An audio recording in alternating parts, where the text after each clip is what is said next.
Tout le monde croit que la physique quantique est simplement contre-intuitive, que c'est une faiblesse de notre imagination, un défaut du cerveau humain qui refuse de comprendre ce qui est pourtant réel. Mais Richard Feynman, l'un des plus grands physiciens du XXe siècle, pensait quelque chose de beaucoup plus radical.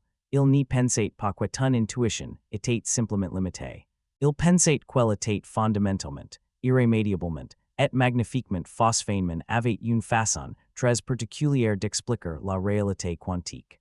Il disait souvent que si quelqu'un prétend comprendre la mécanique quantique, c'est qu'il n'a pas vraiment compris ce qu'il dit. Si n'était pas de la modestie de sa part. Si était une observation précise sur la nature même de l'univers, la physique quantique ne s'y comprend pas, elle s'y calcule. Et si n'est pas du tout la même chose. Imagine que tu tens une balle de tennis dans la main. Tu la lâches, elle tombe. Ton cerveau prédit parfaitement sa trajectoire, son impact, sa rebondit. C'est ce que les physiciens appellent l'intuition newtonienne.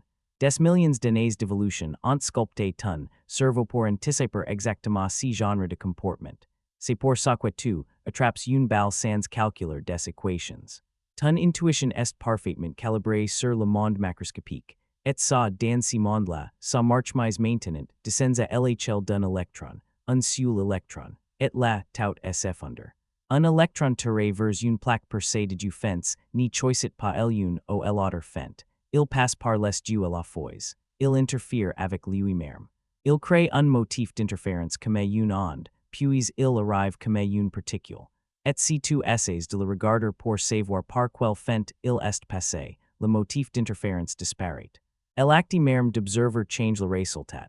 Ton intuition dit, impossible. La physique quantique dit, c'est pourtant exactement ce qui se passe. Feynman avait une réponse à ça. Il disait que le problème n'est pas que la nature soit bizarre. Le problème, c'est que tu t'y attendais à ce qu'elle t'y ressemble. L'univers n'a pas été conçu pour être compris par un primate de 2 mètres qui vit sur une petite planète rocheuse. Il a été conçu pour exister. Et il existe selon des règles qui n'ont aucune obligation d'être jolies, intuitives, ou même compréhensibles. C'est là où Feynman introduit quelque chose de vraiment frappant. Il développe le formalisme des intégrales de chemin, une formulation de la mécanique quantique où une particule, pour aller d'un point A à un point B, ne prend pas le chemin le plus court. Elle prend tous les chemins possibles simultanément. Elle passe par ton salon. Elle contourne la lune. Elle remonte dans le temps. Et la trajectoire que tu observes dans la réalité est simplement la somme de toutes ces trajectoires fantômes. Chacune contribue, chacune existe, d'une certaine façon. Ton cerveau refuse cette image. Et Feynman savait exactement pourquoi. Parce que l'intuition n'est pas un outil de vérité universelle. C'est un outil de survie locale. Elle est efficace à ton échelle, dans ton environnement, pour tes problèmes quotidiens. Mais à l'échelle de Planck, elle n'a plus aucune prise. Et si n'est pas un problème d'intelligence.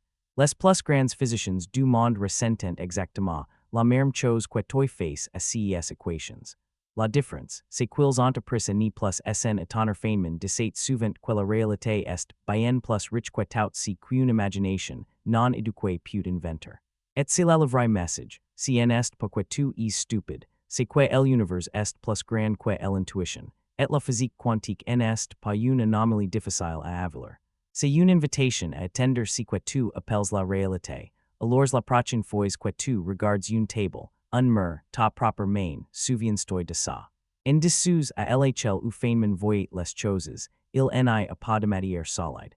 Il y a des champs quantiques en interaction permanente, des probabilités figées dans des formes apparentes, des particules qui n'ont pas de position définie jusqu'au moment où quelque chose décide de les mesurer.